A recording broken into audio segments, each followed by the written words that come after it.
Rick McKinley, and you're watching another episode of the Rick's Picks Show. Well, we're now in the season of giving thanks and giving gifts. So, as my thanks to you, community bank and credit union viewers, I've decided to give you something that could change your future business plans with one single statement. Fannie Mae allows single-close construction loans to be treated as a refi without any ownership seasoning on the lot. Now, I'm looking out through the lens of this camera and I'm seeing a lot of your blank stares as in, I don't get it. Or, so? Before I explain why this is such a big deal, first realize that new construction is the only way we're going to cover the massive housing gap that we've had ever since the credit crisis in the mid-2000s. Then take a look at Fannie Mae's actual seller handbook on the subject of single-close construction. When a limited cash-out refinance transaction is used, the borrower must have held legal title to the lot before they receive the first advance of interim construction financing. The borrower is using the proceeds from the construction financing to pay off any existing liens on the lot and finance the construction of the property. This type of transaction is not a true limited cash-out refinance whereby the borrowers refinance a loan that was used to purchase the completed property. However, all other requirements for limited cash-out refinances apply. Fannie Mae is telling you point blank that there is no ownership seasoning on the land. They want you to take advantage of this feature. Those of you watching that have the ability to finance a lot and finance construction, you can lower your lending risk and get more business in the process. Using this special Fannie Mae feature allows you the benefit of having your secondary market investor pre-underwrite your construction file prior to you financing the purchase of a lot for your new construction clients. Because you've had a second set of eyes review your complete file up front, you can now close on your construction to perm loan with confidence. Issue a lot loan to your borrower to purchase the land if they're not yet owners. Run the transaction through the county recorder, and when your borrowers are officially owners of record, you can take draw one of your construction funds to pay the lot loan off and pay for materials. Now all of your funds are spinning off interest at your construction interest rate and the lot loan is gone.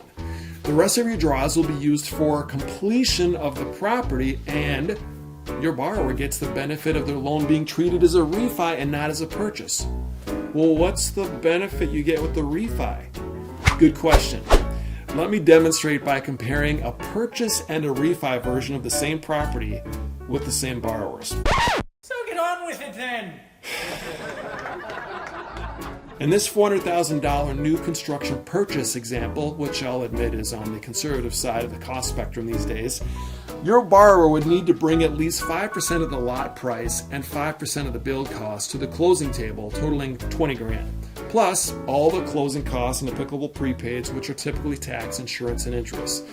This would add an approximate $10,000 out of pocket.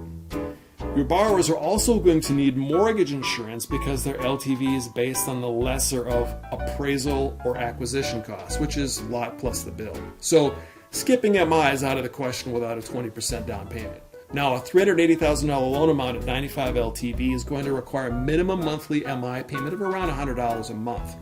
On the other hand, with a refi, the LTV is based on the future as completed appraised value. The greater the difference between the cost to build and the as completed value, the lower the loan amount can be, meaning that the lower the LTV can be, the lower the out-of-pocket expense could be, and or the lower the mortgage insurance can be. Even sweat equity is possible here.